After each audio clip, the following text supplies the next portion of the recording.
La historia que te envío es cortesía de mi tío Carlos, quien dice por su propia boca, lo que él vivió ha sido lo más extraño y poco creíble que a alguien le haya pasado.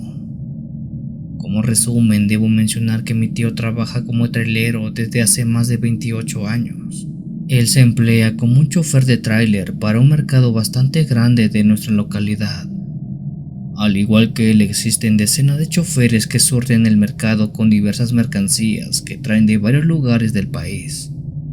Al ser tantos choferes los que trabajan en ese lugar, ellos tienen un grupo de radio donde se comunican cada vez que salen a carretera, ya sea para estar informados de choques o percances que pueda haber en la carretera, así como para solicitar ayuda en caso que algún chofer tenga algún problema. Una noche del mes de julio, mi tío dice que venía regresando de un viaje que hizo a dejar mercancía. Él circulaba sobre la autopista México-Veracruz. Eran las 11 de la noche cuando hasta la radio de su tráiler entró una llamada colectiva. Me reporto. Tomo la desviación cerca del kilómetro 118 con dirección a México. Entro a una acotación de tierra, pero me encuentro detenido porque hay una luz que no me deja avanzar. Repito, estoy en el kilómetro 118 y no puedo avanzar. Varios traileros, incluyendo a mi tío, que estaba en la frecuencia de la radio, escucharon aquel aviso que dio ese otro trailero que mi tío dice se llamaba Alan. La radio se empezó a llenar de mensajes de recibido y de enterado, pues la situación era solo de aviso. Pero al paso de unos 15 minutos, otro nuevo llamado por parte de Alan hizo que todos empezaran a preocuparse. Reporto. Me bajé a preguntar al dueño de la luz que no me dejaba avanzar quién era, pero no me lo van a creer. Es solo una luz la que brilla enfrente de mi tráiler. No es un vehículo, no es nada grande, solo es una luz como el tamaño de un foco que no me deja avanzar. Ya intenté prender el tráiler, pero no enciende. Colegas, necesito ayuda. Repito, necesito ayuda. La transmisión se cortó de golpe y todos los traileros que escucharon el mensaje se empezaron a preocupar mucho. Mi tío tomó la radio y dijo que estaba cerca del kilómetro 118. Se iba a desviar y a tratar de dar apoyo a su colega. Un par de traileros más también se dispusieron a brindar apoyo, pero ellos llegarían un poco más tarde porque estaban un poco más lejos. Mi tío se desvió por el mismo camino que se desvió el trailero Alan. En varias ocasiones trató de comunicarse por él con medio de la radio, pero nadie le respondió. Los mensajes llegaban, pero no regresaban. Tras manejar un rato, vio las luces traseras del tráiler de su compañero que estaban parados en medio de la carretera. Sin embargo, estando a metros de llegar, dice que en medio de la noche y de la oscuridad, vio como una clase de luz de color azul salió disparado hacia el cielo. Pero lo raro era que esa luz salió justo de la cabina del tráiler de Alan. Era como si un rayo láser azul hubiera salido de ese lugar con dirección al cielo en cuestión de segundos. Mi tío bajó apresurado y empezó a gritar el nombre de Alan. Al llegar a su tráiler encontró la puerta del piloto abierta, pero dentro no había nada. No había nadie. Todo estaba en orden. No había señales de algún tipo de asalto, ni mucho menos. Aunque lo que sí destacó mi tío al hacer aquella búsqueda es que dentro del tráiler hacía mucho calor. Afuera hacía frío, pero dentro estaba fácilmente a más de 37 grados, lo cual es bastante raro. Mi tío reportó eso de inmediato. Más traileros y policías llegaron al lugar de los hechos y tras investigar y acordonar el área, no se halló nada. Incluso le tomaron la declaración a mi tío, pero dice que no parecía importarles para nada, por la descripción de la luz que vio salir del tráiler. Sonó más como algo fantasioso. Por más de 10 días Alan estuvo desaparecido. Nadie sabía quién o qué se lo llevó. Su carpeta de investigación se mantuvo abierta, donde decía que quizás un grupo delictivo de la zona se lo había llevado, pero cuando se dio todo por perdido, Alan un buen día apareció. Se le vio caminando en medio de la carretera muy cerca de donde había desaparecido. Al preguntarle qué le pasó, dice que no recuerda nada. No sabe nada de lo ocurrido en los últimos días. Aquella historia tiene un curioso desenlace, pues según mi tío menciona, a la fecha, Alan jamás pudo recordar qué fue lo que le ocurrió, a dónde se fue o quién se lo llevó.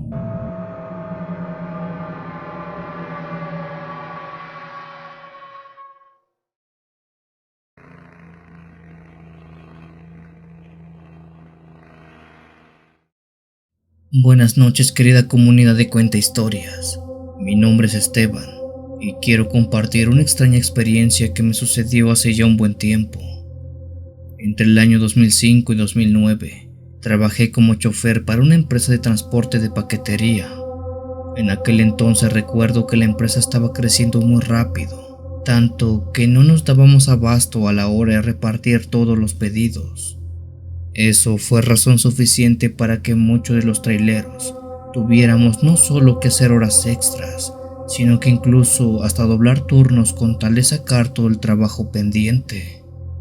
Fue debido a esa carga laboral que tuve que ser enviado a dejar un pedido extra de paquetería de la Ciudad de México con dirección al estado de Querétaro. Tenía poco más de 8 horas ya al volante y me faltaban cerca de 5 más para terminar mis labores.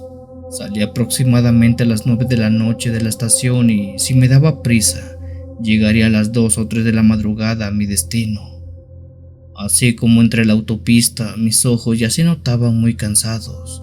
Tenía la radio prendida a todo volumen para que los locutores me fueran despertando, además de tomar mucho café para no quedar dormido.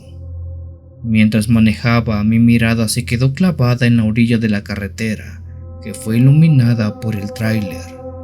La razón de eso fue que vi como en ese lugar iba caminando un hombre cargando una mochila, quien volteó hacia mí y me hizo señales para que me detuviera, para que le diera un aventón. Quizás habrá sido por mi cansancio o tal vez porque no quería quedarme dormido y necesitaba compañía, que no dudé en pararme delante de ese hombre y permitirle que subiera al camión. Buenas noches, mi buen. Qué bueno que se detuvo. Llevo más de 3 horas caminando y nadie ha querido llevarme. Le pregunté al hombre hasta dónde iba. Él dijo que lo más adelante que pudiera llevarlo. Al parecer no tenía destino fijo, solo quería avanzar. Le abrí la puerta y le dije que subiera. Ese hombre se presentó como Mario. Dijo que venía de un pueblo que estaba a las orillas de la carretera y necesitaba avanzar un poco. De primera vista no parecía ser alguien muy especial o diferente a cualquier persona que hubiera subido antes al tráiler. Sin embargo, la mochila que llevaba consigo sí era algo raro. No lo digo por su aspecto, sino que el hombre la apretaba mucho, como si no quisiera que ésta se moviera. Eso lo digo porque su mochila, por alguna extraña razón, se movía sola. Era como si dentro hubiera algo que no parara de moverse. Al ver que durante un buen rato su mochila hacía movimientos poco normales, le pregunté a Mario qué tenía dentro. Él dijo que nada, que no era nada importante, pero al contestar esa pregunta se notó muy nervioso. Por algún tiempo estuve platicando con Mario, haciendo que el sueño se me fuera olvidando. Ya con más confianza le pregunté hasta dónde iba. Él no me dio un destino, pero dijo que mientras más lejos, mejor. Aquello ya no me estaba gustando para nada, así que me puse alerta por si cualquier cosa pudiera ocurrir. Minutos más adelante, Mario me dijo si podía detenerme un minuto porque necesitaba tirar algo. Estábamos en medio de la noche, de la nada. A nuestro alrededor había puro campo y era bastante peligroso. Mario me imploró que lo hiciera porque ese era el mejor lugar para hacerlo. No me quedó de otra, así que me detuve. Aquel hombre bajó rápido, se puso de rodillas en el campo y abrió su mochila. Le dio la vuelta y de ella tiró a un hombrecito bastante pequeño. Sé que lo que vi fue por escasos segundos, pero Mario había sacado de su mochila algo muy parecido a un duende. Aquel ser era muy pequeño, se movía muy raro, y aunque no pude verlo bien, por la poca luz no creo equivocarme. Eso era un duende. Una vez que soltó aquel pequeño ser, Mario regresó al tráiler y me pidió que arrancara. Yo lo hice, pero no paré de preguntarle qué rayos había tirado, qué era eso tan pequeño que sacó de su mochila. Mario se hizo el disimulado diciendo que tiró algo de basura, nada más que basura. Yo sé lo que vi y se lo cuestioné muchas veces, pero Mario negó todo. A Mario lo dejé en el siguiente pueblo, pues no quise llevarlo más lejos, además que no quería saber nada de lo que tramaba aquel hombre, porque aunque diga que él tiró basura en la carretera, yo sé que tiró a un duende.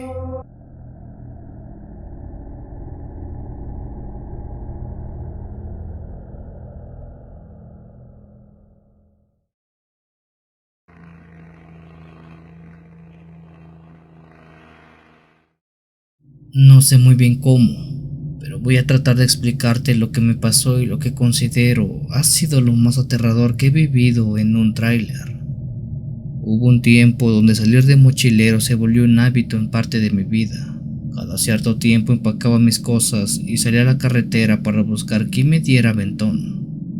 En una ocasión, esperando en una gasolinera, ya a altas horas de la noche si no me equivoco, iba en dirección a la playa y aunque ya tenía un buen rato recorrido el camino, no iba ni a la mitad de este. Mientras esperaba, le hacía señales a todos los camiones que pasaban, pero ninguno se detenía. Ninguno hasta que vi unos metros más adelante que se paró y el chofer sacó la mano por la ventana diciéndome que corriera. Subí del lado del copiloto y por la ventana le dije que si me hacía el favor de llevarme, pues estaba buscando quien me diera aventón. Él preguntó qué tan lejos iba. Le dije que la siguiente ciudad. Él dijo que tenía suerte, pues iba para allá. Aquel chofer de tráiler ya se veía algo grande, de fácilmente unos 50 años. No era alguien que hablara mucho, pues así como me permitió subir no dijo nada. Para romper la tensión de aquella cabina, le pregunté de dónde venía y hasta dónde iba. Sus respuestas fueron muy básicas, directas y sin algún tipo de signo de querer platicar más. Tras ver eso no dije nada, pero hubo algo que no me dejó quitarle la mirada de encima a ese chofer.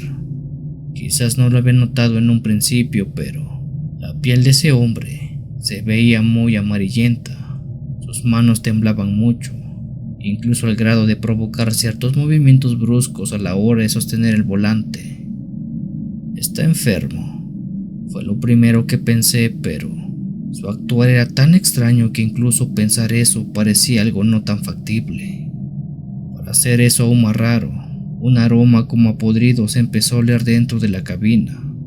El hedor era mucho, tan fuerte, que hizo taparme la boca, pero el chofer seguía como si nada, como si no percibiera ese aroma a putrefacción. Muchos pensamientos raros pasaron por mi mente, generando teorías de quién o qué podría ser ese chofer y en todo lo que podría hacerme. Empecé a sentir un miedo extraño que se convirtió en algo como si fuera instinto de supervivencia, pues este me obligó a decirle al chofer que me bajara en el lugar más próximo, pero no quiso, o más bien no me respondió. Le repetí varias veces que por favor me bajara, pero él no hacía caso, simplemente mantenía sus manos amarillentas en el volante sin siquiera voltear a verme. Después de no sé cuántos intentos, él se orilló en medio del camino, en medio de la prácticamente nada. Tienes suerte. Recuerdo que fue lo último que oí de ese chofer una vez que bajé del tráiler. Realmente no sé qué se refería con esa frase, pero Una sonrisa muy macabra en su cara se dibujó, y es una que a día de hoy no puedo olvidar. No sé si este hombre estaba por hacerme algo, o se había subido a un tráiler que no era lo que yo creía, pero al final de todo creo que sí tuvo razón ese hombre. Tuve suerte.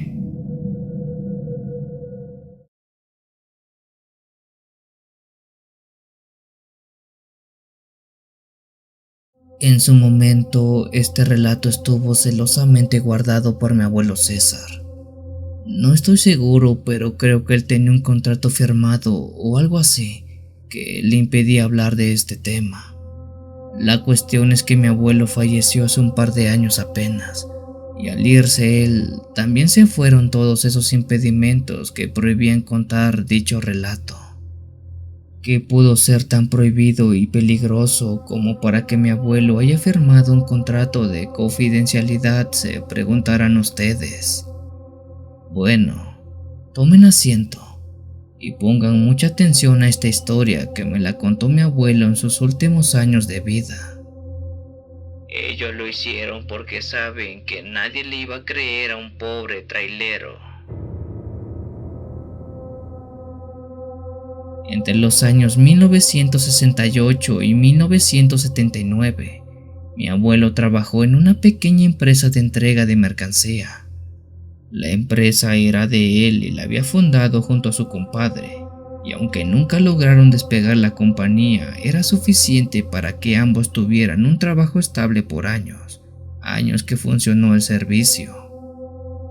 Mi abuelo cuenta que una tarde hasta el negocio se acercó un hombre que venía por parte de la Secretaría de Defensa de los Estados Unidos mexicanos. En pocas palabras, era un militar de alto rango del gobierno de México. Este hombre le pidió a mi abuelo un servicio que consistía en llevar una mercancía desde la Ciudad de México hasta la frontera con los Estados Unidos al estado de Texas. Mi abuelo preguntó el porqué de eso, pues se le hizo raro que un sector del gobierno contrate a un humilde trailero sabiendo que ellos tienen sectores de transporte privado de alta calidad, desde vehículos como trailers hasta helicópteros y barcos. Tenían de todo y excelentes pilotos, entonces no entendía el porqué de sus servicios. El soldado no respondió esa pregunta y le dijo que no era importante. Lo realmente importante era saber si el trabajo lo quería sí o no. El militar le ofreció una cantidad de dinero muy alta a mi abuelo, una que jamás había visto en toda su vida, por lo cual mi abuelo empezó a dudar sobre su respuesta. Sin embargo, el militar le dijo que si llegaba a aceptar aquel trabajo, nadie debía saber sobre él, ni amigos ni familiares. Nadie debería saber que iba a ser un trabajo para el gobierno de México. Mi abuelo tomó aquella oferta guiándose por el dinero y firmó una serie de contratos que prácticamente lo condenaron. A aquella cita mi abuelo acudió diciendo a su familia que saldría a hacer un trabajo fuera. No dio detalles a nadie, ni siquiera a su compadre y socio. Simplemente se marchó a la Ciudad de México, donde, según cuenta, lo habían citado en unas bodegas cerca de una industria de aceros en la delegación Azcapotzalco. Una noche del 12 de junio del año 1975, mi abuelo llegó a la bodega con su tráiler. En ese lugar ya lo esperaban dos tráilers de doble remolque de color negro, con insignia de la milicia mexicana. A mi abuelo le pidieron que abriera las puertas de la caja del tráiler, ya que subirían el cargamento en cuestión. Mi abuelo lo hizo e incluso intentó ver qué era lo que llevaría, pero dice que los militares no lo dejaron.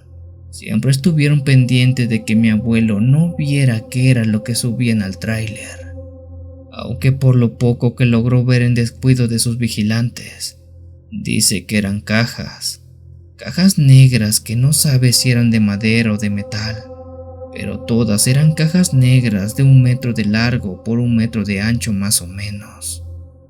Todas eran iguales y eran más de 15 en total. Al paso de casi 1 hora el tráiler de mi abuelo quedó lleno y emprendió su marcha que duraría 2 días de camino. Le dieron una ruta que debía seguir atravesando varios estados de México hasta llegar a la ciudad de Nuevo Laredo y de ahí cruzar a la frontera. Previo a eso, los militares le habían entregado la documentación requerida que le pedirían en inmigración. Además que le dijeron: ellos saben quién eres, no te van a hacer preguntas, así que tú tranquilo. Ya con un nudo en la garganta por no saber en dónde diablos se había metido, mi abuelo emprendió camino de noche manejando hacia Nuevo Laredo. Él dice que manejó por más de 15 horas para dormir solo 3 y seguir manejando. Así fue su trayecto por casi 2 días, hasta estar por llegar a la frontera. Mi abuelo dice que en el tiempo que manejó siempre se sintió observado. Es decir, cuenta que llegó a ver un helicóptero negro que pasó cerca de él hasta en 4 ocasiones, algo que jamás en toda su vida como trailero le había pasado antes. Otra cosa que dice es que cada ciertos tramos carreteros una patrulla lo escoltaba para luego desaparecer, algo que tampoco tenía nada de lógica. Cuando mi abuelo llegó a la frontera, dice que fue sumamente fácil pasar. Los policías de inmigración no le hicieron preguntas, incluso solo vieron sus papeles de reojo y ni siquiera abrieron la caja del tráiler para ver su interior, algo que era por protocolo, pero en su caso lo pasaron por alto. Para esas alturas del viaje, con la desvelada encima, con el miedo y algo de paranoia, mi abuelo sintió que se había metido en la boca del lobo, que algo muy pero muy importante debía traer en su tráiler, como para que la policía de inmigración no aplicara sus propios protocolos. Mi abuelo se trató de relajar lo más que pudo, ya que estaba cerca de su destino, aunque tenía miedo que una vez que entrara ahí quizás no saliera. La ubicación de donde había llegado no lo mencionó, pero describe que estaba cerca de una plataforma petrolera en medio del árido terreno de Texas. Cerca había unos hangares de aviones que curiosamente no tenían ningún avión, pero sí a muchos militares. Cuando llegó a ese lugar, mi abuelo se estacionó y abrió la caja del tráiler. A él lo llevaron a una habitación especial donde no podía ver prácticamente nada, y enfrente suyo estaba un militar quien lo veía fijamente. Con los nervios de punta, él permaneció sentado hasta que se escuchó una alarma y después una serie de gritos.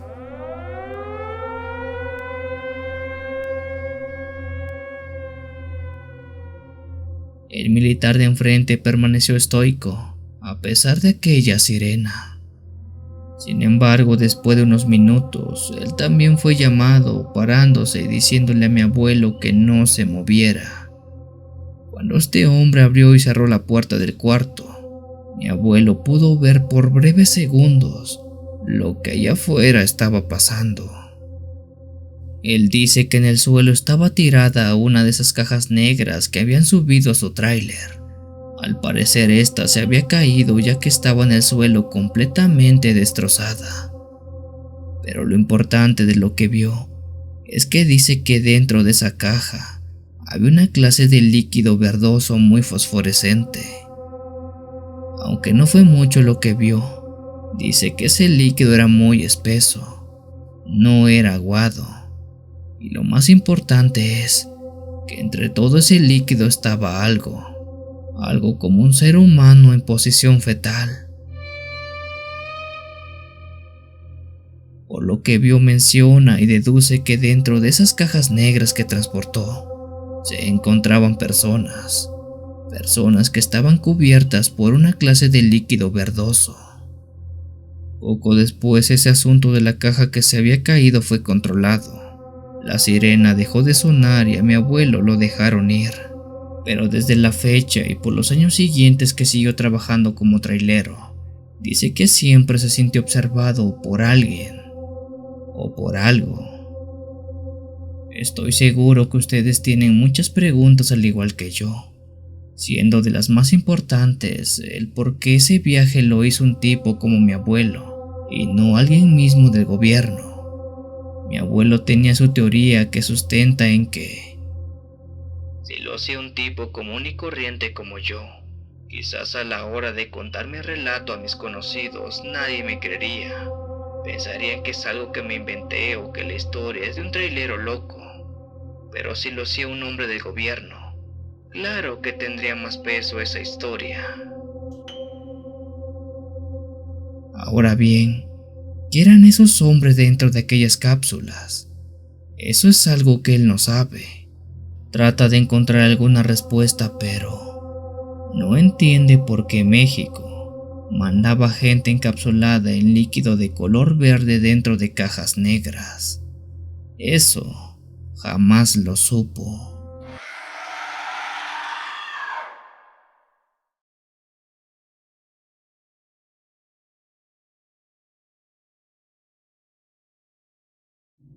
Creo que muchas personas ya saben que dentro del mundo de los transportistas de carga, como lo son los traileros, el uso de ciertas sustancias es algo recurrente.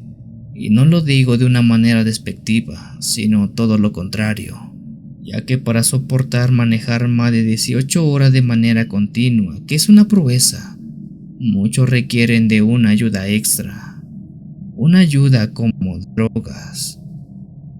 Lo que les cuento es una historia que me contó mi tío René, y dice le pasó hace muchos años cuando hizo un viaje de la Ciudad de México en dirección a Querétaro. La razón de que les haya dicho antes sobre el uso de sustancias es porque en ese viaje mi tío René iba bajo la influencia de estas mismas, ya que había hecho un viaje muy largo y tuvo que recorrer a ellas para aguantar todo el recorrido. Mi tío René cuenta que una noche oscura y algo lluviosa, él recorría las carreteras que van de la Ciudad de México a Santiago de Querétaro. En ese tiempo él tenía 28 años en el oficio, así que no era para nada un novato. A medida que avanzaba por el camino del cual no recuerda el kilómetro, la radio que llevaba en el tráiler comenzó a sonar. Era una llamada de un colega trailero que necesitaba ayuda. Aquel hombre del otro lado de la radio era un supuesto compañero que respondía al nombre de Omar Cisneros. De inmediato mi tío se dio cuenta que ese hombre no correspondía a ningún nombre de los conocidos de la base de trailers. De hecho, se dio cuenta que este supuesto trailero ni siquiera debería estar en la misma frecuencia de radio que el resto de los traileros. Alguien me copia, me llamo Omar Cisneros y estoy en la salida al pueblo de Puente Cielo. Mi tráiler acaba de sufrir una avería y me estoy quedando sin frenos. Estoy por tener un accidente, requiero ayuda, repito, requiero ayuda. Mi tío se quedó sorprendido ante aquel mensaje que, a pesar de no saber quién era ese tal Omar, no rechazó el llamado, ya que al final de cuentas era un colega solicitando ayuda. Con los datos que medio logró dar Omar, mi tío ubicó el lugar de Puente Cielo, que estaba en su mismo rumbo, solo que unos kilómetros más adelante, siendo que pareciera estar muy cerca de su posición. Fue por esa razón que decidió ir a ayudarlo.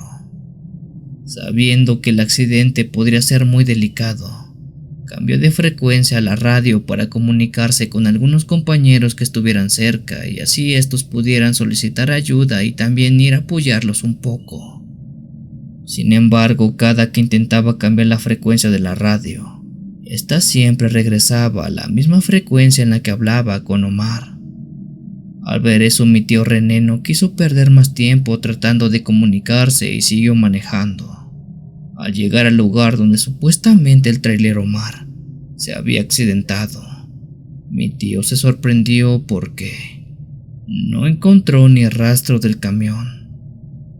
A pesar de la oscuridad, la lluvia y el viento, él comenzó a buscar al herido, pero después de varios minutos de búsqueda, se había dado cuenta que había pasado mucho tiempo y no había hallado nada. Así que mejor decidió regresar a su camión, ya que incluso se había adentrado en las profundidades de aquel campo solitario, sin tener algún tipo de respuesta. Mi tío, resignado al no poder encontrar rastros de Omar, pensó que había dos opciones. Una era que Omar se había accidentado más adelante, o bien que eso era una broma de algún loco que intervino en la frecuencia de radio. Cuando estaba por regresar a su tráiler, y en ese preciso momento escuchó el ruido de un motor de camión acelerando. Pero era raro, porque a su alrededor no había ni rastro de algún camión.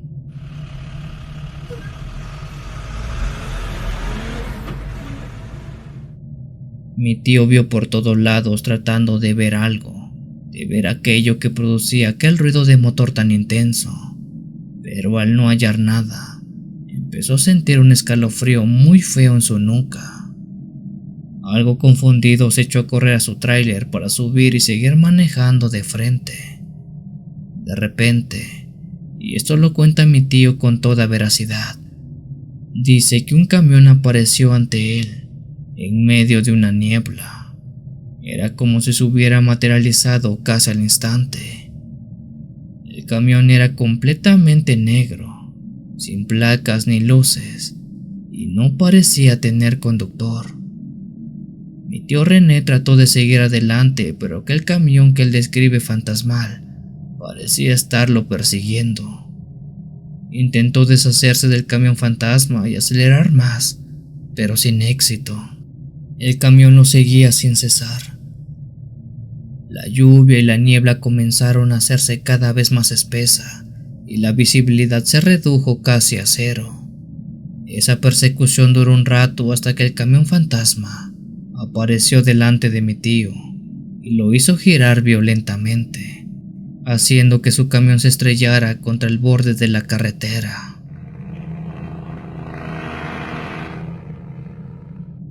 Cuando mi tío despertó estaba en un hospital con varias fracturas en el cuerpo y una contusión en la cabeza.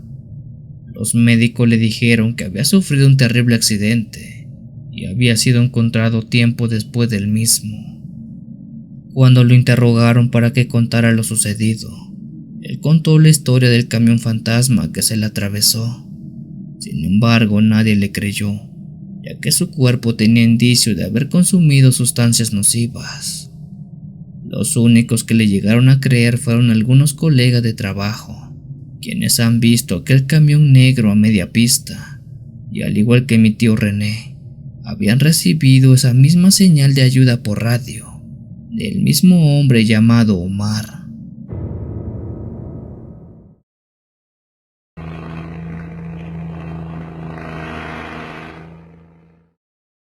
Mi tío Ramón trabajó 7 años como chofer de tráiler en un aserradero en el estado de Michoacán, en México. Dice que su labor era relativamente simple. Él esperaba que las grandes cortadoras de madera cargaran su vehículo con grandes troncos, para después él salir del aserradero que estaba en medio del bosque y dirigirse a una fábrica de muebles donde entregaba toda la materia prima, que después se convertiría en artículos para el hogar. Como bien mencionó, ese aserradero estaba en medio del bosque, donde en kilómetros a la redonda no había asentamientos urbanos. Incluso para salir de ese lugar tenía que manejar cerca de 30 minutos por un camino de tierra hasta llegar a la autopista que conectaba con la ciudad principal. El trabajo de chofer en ese lugar no conocía horarios, ya que mi tío cuenta que podía tener salidas en la mañana, así como en la tarde, o bien en plena madrugada, pues todo era según la demanda que la mueblería tuviera. Una noche mi tío estaba en el aserradero esperando que su camión fuera cargado de madera, ya que se le había pedido hacer un envío urgente a las 3 de la madrugada. Una vez que el camión quedó listo, él salió en plena noche en dirección a la ciudad. Por lo regular, o por no decir siempre, él solía manejar solo, sin importar la hora, pues el camino se lo sabía de memoria y nunca fue creyente de cosas paranormales. Sin embargo, esa noche fue muy diferente a otras tantas. Él ya había dejado muy atrás el aserradero, tanto que incluso las luces ya no podían verse desde el tráiler. De frente mi tío solo tenía las propias luces de su camión, que lo iban iluminando en un bosque que estaba atravesando con mucha calma. Pero de repente notó que algo pasó corriendo de un lado a otro del camino. Aquello que pasó lo hizo extremadamente rápido, tanto que apenas si logró distinguir una silueta parecida a la de un perro o la de un coyote. A mi tío no le sorprendió mucho, ya que consideró que era algún animal del bosque, pero lo que ya no era algo normal fue ver que esa sombra se atravesó un par de veces más enfrente de su camión. Por la silueta él dice que era el mismo animal o bien varios animales de la misma especie. Ante la duda del por qué aquella criatura estaba haciendo eso, pisó el acelerador para salir lo antes posible del bosque. Pero al hacerlo, al acelerar, sin querer atropelló a ese animal que se atravesó por una cuarta vez enfrente del tráiler. Mi tío dice que sintió perfectamente como las llantas delanteras del tráiler pasaron por encima del animal como si fuera un tope de concreto.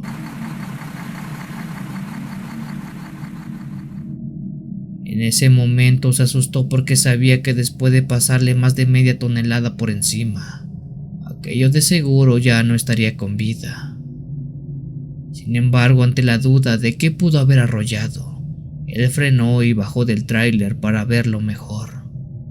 Prendió la linterna de su teléfono y en medio de la oscuridad empezó a revisar el suelo donde se veían las marcas de las llantas. Justo antes de llegar a las llantas traseras del camión, mi tío dice que iluminó algo que se estaba moviendo. La luz del teléfono pudo enfocar algo que tenía el tamaño de un perro adulto, pero que estaba muy alejado de ser un perro. Más bien era un hombre que tenía sus 4 extremidades como las de un canino.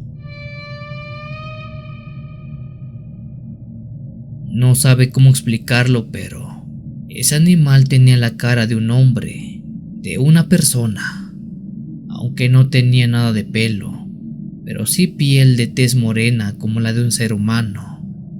Y repito, sus patas delanteras, así como también las traseras, eran como las de un perro, pero sus dedos eran más parecidos a los dedos de humanos, dedos como los de un niño pequeño. Mi tío sorprendido vio que eso seguía moviéndose a pesar que le había pasado la llanta del tráiler, pero lejos de querer ayudar a ese extraño ser, él sintió mucho miedo y también sintió un mal augurio, ya que jamás antes había visto un animal de ese tipo. Él se asustó más cuando ese animal empezó a hacer un extraño gruñido como de enojo, como si estuviera molesto. De inmediato mi tío regresó a su tráiler y arrancó. Dice que incluso le pasó por encima las llantas traseras y al hacerlo escuchó un aullido muy fuerte, pero ahora ya no se paró para ver si eso estaba vivo o no. Esa fue la única vez que mi tío vio algo así en el bosque del aserradero y según cree, esa noche atropelló a un nahual. ¿O ustedes qué opinan?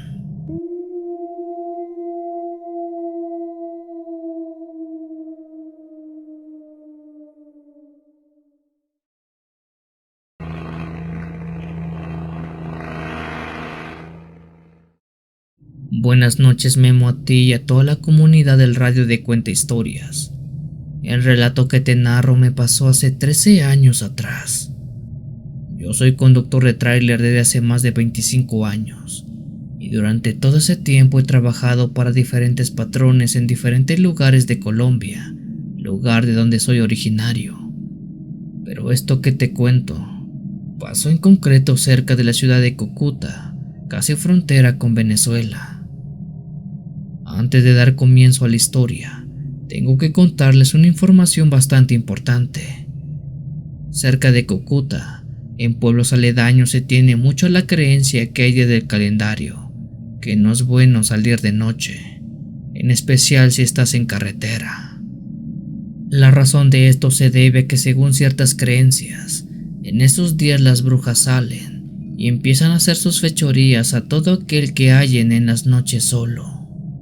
Yo no estoy seguro, pero creo que los días 66 y 243 de cada año, entre las 11 y la 1 de la madrugada, Las brujas salen de sus escondites y rodean varios pueblos buscando a sus víctimas. A esta creencia o suceso muchos le llaman la Noche de las Brujas, o bien el Baile de las Brujas. Este segundo término se debe a que en el cielo se ven varias luces de colores brillantes bailar durante esas 2 horas que dura el acto. Mi familia es muy creyente de este hecho, pues dicen que hay testigos muy cercanos que han visto a estos seres, que en el mejor de los casos solo espantan a las personas, y en el peor, se los llevan. Una vez dicho esto, vamos a lo que acontece en la historia. Hace 13 años atrás, después de haber culminado un viaje, salí de Cúcuta en dirección a mi pueblo, que está a unos 40 minutos. Recuerdo que ya era algo tarde, como a las 10 de la noche, cuando subí al tráiler y me dirigí a ver a mi familia. En ese momento me puse en contacto con mi madre, a quien le avisé que iba a verla. Ella aprovechó ese espacio para decirme que no se me olvidara que ese día era un día peligroso. Era la noche del baile de las brujas. Hijo, ten mucho cuidado porque hoy salen ellas. Si no te da tiempo llegar a la casa antes de las 11, por favor párate en el camino y deja que las horas pasen para que ellas no te vayan a hacer nada.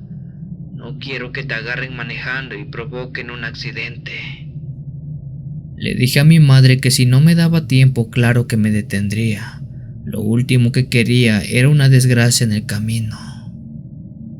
Con calma salí de Cúcuta y manejé por un buen rato, pero al salir de la ciudad fue algo difícil por el tráfico.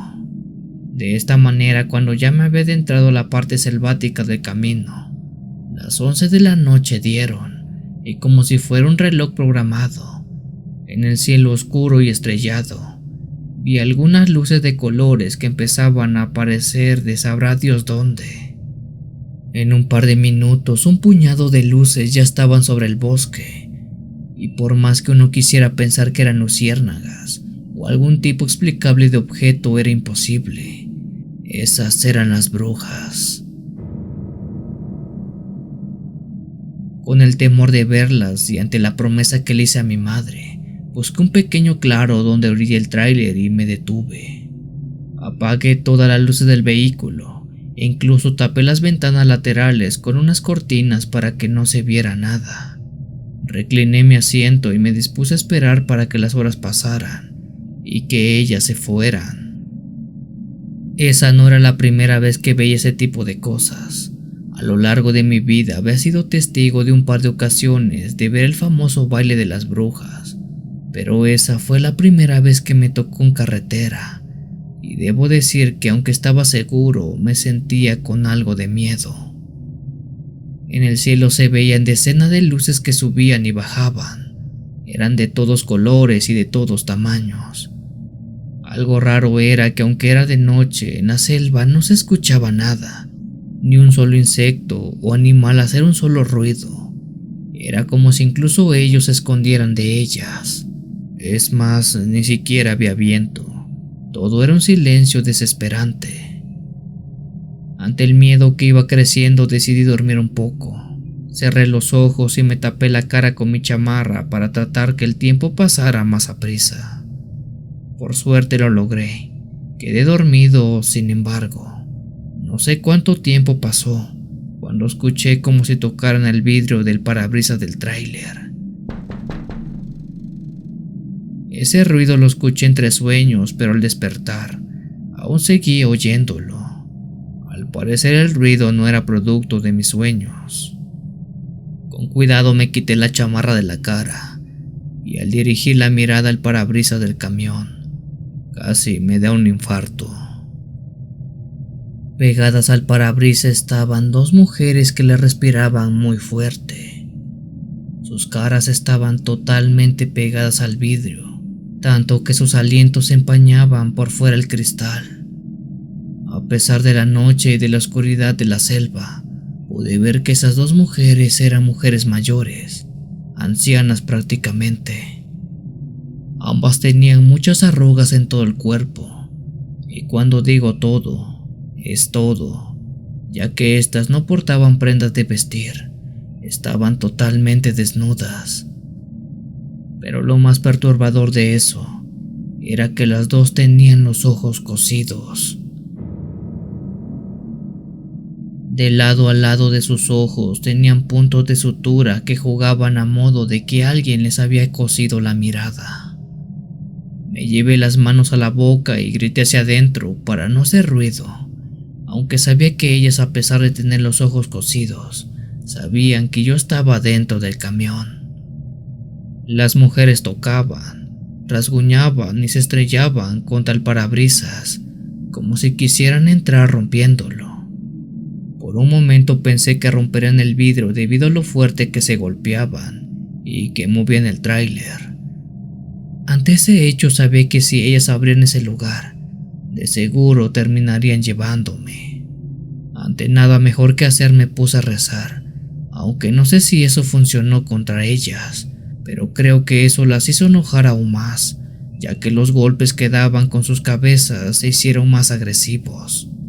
Más fuertes a tal grado que una de las brujas se hizo una herida a la altura de la frente, de donde empezó a brotar un extraño líquido de color negro.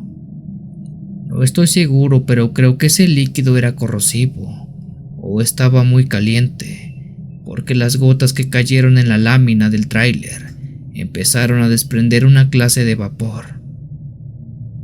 No les voy a mentir. En ese momento realmente sí me sentí condenado. Creí que el cristal no soportaría más impactos. Sin embargo, cuando ya daba todo por perdido, por suerte vi como las dos mujeres dejaron de azotarse contra el parabrisas. Las dos se pusieron de pie y salieron volando hacia el cielo en forma de luces. Con el corazón casi en la garganta y con la respiración agitada me pregunté qué habría sido lo que las hizo huir, qué fue lo que logró ahuyentarlas. En ese instante vi mi reloj y vi que era la 1 de la madrugada, hora en que se supone todas regresan a sus escondites. En el cielo todas las luces que estaban brillando se empezaron a apagar. Una por una todas ellas fueron desapareciendo hasta que ya no se vio una sola de estas luces en lo oscuro del cielo. También fue raro escuchar cómo una vez que las luces ya no estaban, el ruido de la selva empezó a escucharse otra vez. Grillos, ranas, el viento, todo se escuchaba otra vez.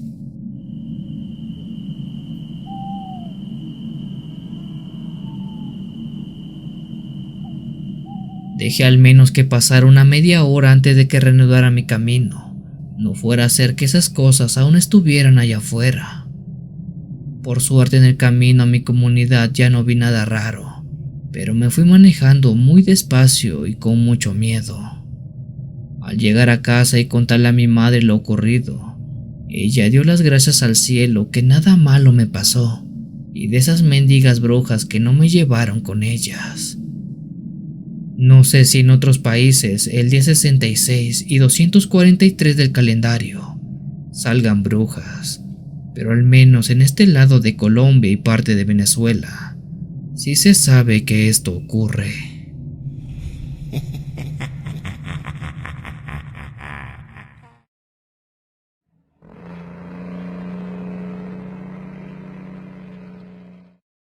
Buenas noches, querida comunidad de Cuenta Historias.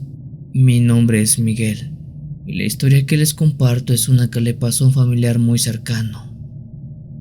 Mis abuelitos por parte de la familia de mi madre tuvieron 5 hijos, todas mujeres y ninguno varón. La mayor de todas ellas es mi tía Silvia y es precisamente de ella de quien proviene esta historia. Mi abuelito se llama José Alberto y fue trailero por más de 20 años aquí en el estado de Hidalgo, de donde somos originarios. Desafortunadamente, por aquellos tiempos mi abuelito cayó enfermo y ante la necesidad de proveer a la casa lo indispensable, mi tía Silvia, al ser la mayor de todas las hermanas, a la edad de 22 años decidió tomar el volante de aquella máquina que era propiedad de mi abuelito y a partir de ese momento se convirtió en trailera. Trabajo que hasta la fecha sigue haciendo. En ese entonces, cuando mi tía tenía un par de años trabajando como chofer, dice que su trabajo consistía en transportar fruta en el tráiler, principalmente naranjas, mismas que iba a recoger hasta los huertos que estaban muy lejos de los pueblos, para después llevarlas hasta la ciudad de Hidalgo. Los recorridos que ella hacía eran siempre de noche, pasado de las 12. La fruta se recolectaba de tarde y a ella se la entregaban en la madrugada, para que ésta llegara muy temprano a los lugares donde se iba a vender. Cuando ella regresaba del huerto a la ciudad, dice que manejaba por un camino de tierra que estaba muy alejado de todo, salvo por las luces del huerto. En kilómetros no había poblados o casas.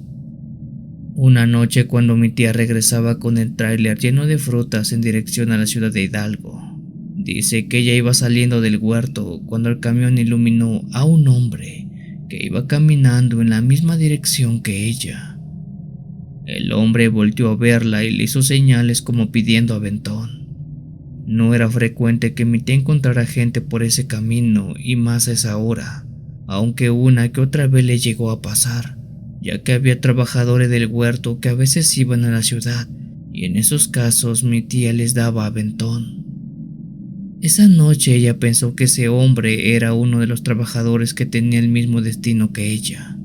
Sin embargo, cuando ella detuvo el tráiler y vio al hombre que se subió a él y le dijo si podía llevarlo a la carretera principal, mi tía notó que ese hombre no era uno de la huerta, o al menos nunca lo había visto ahí. Mi tía le preguntó cómo se llamaba, de dónde venía y a dónde exactamente iba. El hombre le dijo que se llamaba David, que trabajaba en la huerta y que quería que lo sacaran a la carretera principal. Mi tía no le vio mayor problema y aunque no lo reconoció, lo dejó que se subiera al tráiler. En el momento en que David subió al tráiler, dice mi tía que le llegó un aroma como a dulces naranjas. Además que notó que ese hombre no vestía de manera normal, por así decirlo. Es decir, describe que el hombre vestía completamente con ropa blanca, muy parecida como si fuera manta. Además que estaba descalzo.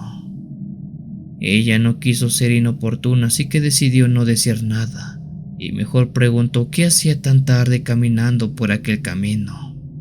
El hombre dijo que sale a esa hora porque de día lo tiene prohibido. Mi tía no entendió bien lo que David trató de decirle, pero tampoco preguntó más allá. Ella dice que la presencia de David era común, como la de cualquier persona que se había subido a su tráiler. Sin embargo, conforme fue avanzando, notó que el ambiente dentro de la cabina se fue haciendo muy fría. David y mi tía platicaron un buen rato, hasta que él dijo que bajaría más adelante, pues ya se veía la autopista principal. Mi tía le preguntó a dónde iba exactamente, quizás lo podía llevar un poco más cerca de su destino.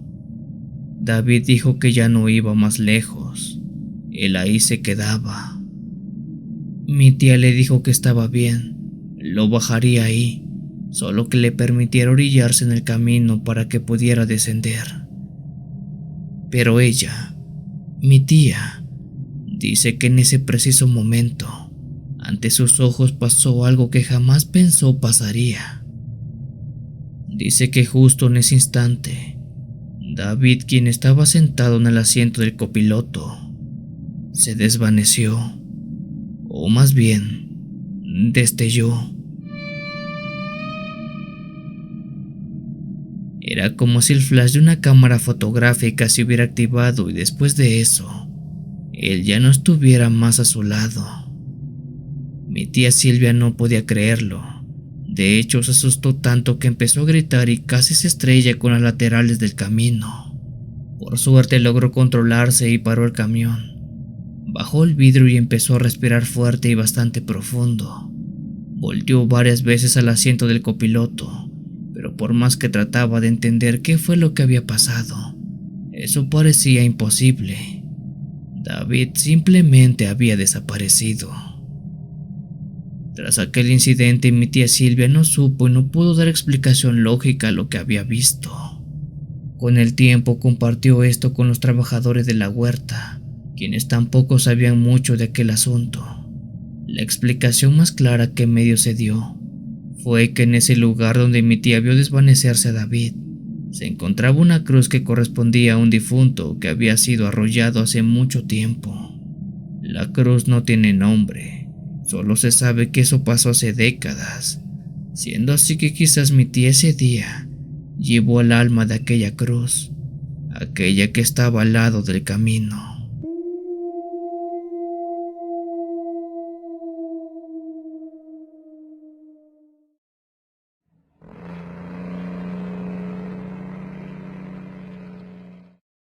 Mi nombre es Eleazar Domínguez y mi relato sucedió a principios del año pasado.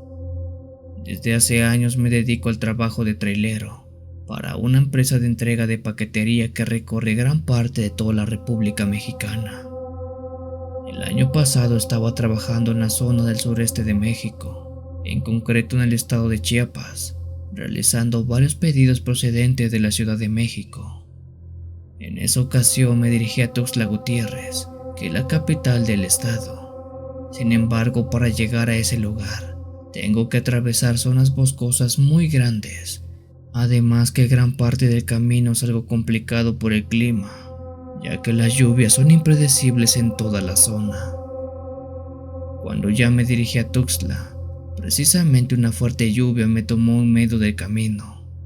Los fuertes vientos hacían que la caja del tráiler se moviera de un lado a otro, así que mejor decidí detenerme en un claro rodeado de árboles que encontré al lado de la carretera para evitar accidentes. En el momento en que me detuve eran cerca de las 5 de la tarde. Ahí permanecí cerca de una hora esperando a que el clima mejorara, pero este estaba tardando mucho, pues las lluvias en este lugar suelen durar bastante. Prácticamente cayendo la noche, y con el clima aún en ese estado, me dispuse a seguir adelante porque no podía perder más tiempo. Apenas estaba por encender el tráiler nuevamente, cuando de entre los árboles que tenía enfrente de mí, vi algo raro. Eso se trataba de una luz de color azul que empezó a brillar. Sin embargo, aquella luz era muy extraña. No sé cómo definirla, porque no era como si fuera una luz de alguna lámpara o de alguna veladora. Era como un destello, pero que era muy difuso. Ese brillo por alguna razón me cautivó e hizo que me quedara viéndolo un buen rato. Pero de pronto esa luz se apagó. Se fue haciendo menos y menos intensa, hasta que ya no se vio nada. En ese mismo momento pasó algo aún más raro.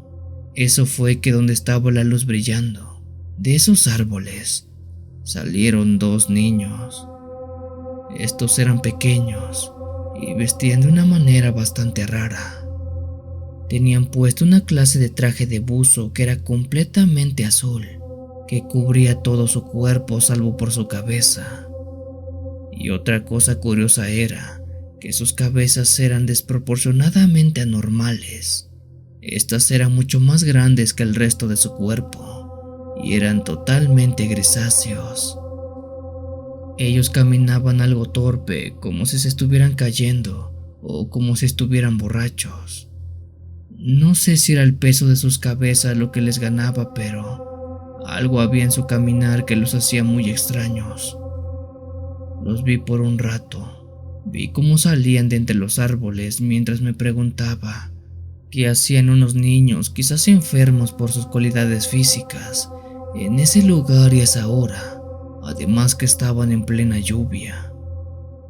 Pero cuando estos niños estuvieron más cerca de mí, cuando salieron de los árboles, me di cuenta que no eran niños, eran otra cosa, pues en sus caras no tenían rastros faciales. No tenían ojos, boca o nariz, nada. Lo que parecía ser su cabeza solo era una gran bola de color gris. En ese momento no supe que estaba enfrente de mí. Sentí un miedo que me recorrió todo el cuerpo, y sin dudarlo 2 veces, Prendí el tráiler para que saliera de ese maldito